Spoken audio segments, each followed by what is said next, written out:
عورتیں عموماً پاؤں میں مختلف اور متعدد زیورات پہنا کرتی ہیں۔ بعض قسم کے زیور بنائے ہی اس طرح جاتے ہیں کہ جب عورتیں اس کو پہن کر چلتی ہیں تو اس میں آوازیں پیدا ہوتی ہیں، جیسے پازیب وغیرہ۔ اس طرح کے زیورات بالکل منع ہیں، شریعت میں اس کی اجازت نہیں ہے۔ اور بعض زیور خود تو نہیں بجتے، ہاں دوسرے زیور سے ٹکرا کر آوازیں دیتے ہیں، جیسے کڑا وغیرہ۔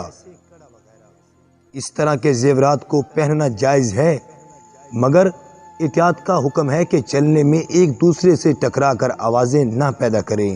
ان کو پہننے اور پہن کر چلنے میں یہ بھی ملحوظ ہے کہ ان کی چمک دمک دوسروں کی آنکھوں کو خیز نہ کر رہی ہوں، کیونکہ آواز ہو چمک دمک بسا اوقات یہ بھی فتنہ فساد بن جاتی ہے۔ اس سے یہ بھی بآسانی سمجھ میں آ سکتا ہے کہ جب زیورات کے اغفار کا حکم ہے اور ان کی آواز کے متعلق احتیاط اور ممانعت کا حکم ہو تو جن اعضاء میں زیورات پہنے جاتے ہیں ان کے اغفار کا بدلہ اولی حکم ہوگا، اور شریعت میں ان اعضاء کا بھی تاکیدی حکم ہے۔ پس معلوم ہو کہ زیورات اور ان کے اعضاء سب کی ستر پوشی کا حکم ہے۔ یہ نہیں فرمایا کہ زنا کرو، بلکہ فرمایا گیا زنا کے قریب بھی مت جانا، جس کا مطلب یہ ہے کہ زنا ہی نہیں بلکہ ہر وہ کام یا طریقہ جو زنا کے نیچے تک پہنچانے والا ہو سب ہی سے بچنے کا مطالبہ کیا گیا ہے۔ اور اگر غور کیا جائے تو قرآن کے انہی اجمالی لفظ میں بعض لطیف اشارے بھی آپ کو مل سکتے ہیں، یعنی فطرت انسانی میں جو نفرت اور برائی کا احساس زنا کے متعلق پایا جاتا ہے، اس کی طرف فحشا کے لفظ سے ایما فرماتے ہیں۔ اگر سمجھا جائے تو یہ بھی سمجھ میں آتا ہے کہ اس سے نصیب میں اختلاط اور گڑبڑ پیدا ہو جاتی ہے، اور اس کا اثر میراث، مسائل، حرمت، حقوق کی پامالی اور اخلاق پر پڑتا ہے، اور یہ سلسلہ نامعلوم کہاں تک پہنچتا ہے۔ دو بہنوں کو ایک ساتھ اپنے نکاح میں کرنے کو حرام قرار دیا گیا ہے۔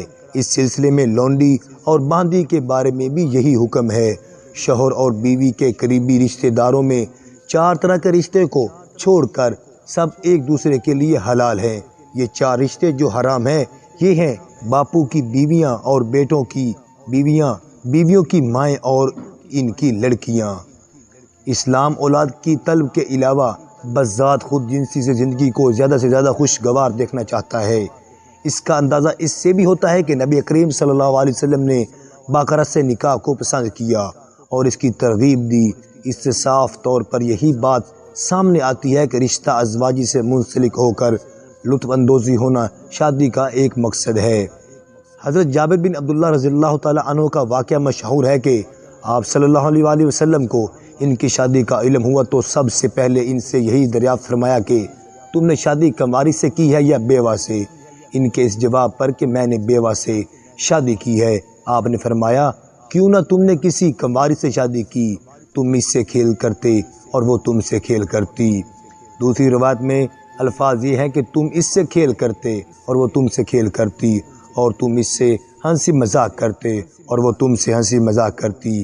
ایک جگہ اور ارشاد فرمایا کنواری سے شادی کرو، اس لیے کہ یہ ٹوٹ کر محبت کرنے والی اور بہت کم کسی کے بہکاوے میں آنے والی ہے۔ بیوہ سے شادی کرنے کے 5 نقصان۔ بیوہ سے شادی کرنے کے لیے نقصان یہ ہے کہ وہ تمہیں نیچا سمجھے گی، اس کے دل میں تمہارے لیے عزت نہیں ہوگی، وہ تمہارے نفس کی خواہش مند ہوگی، اور جتنا بھی اسے دے دو گے وہ کم ہوگا۔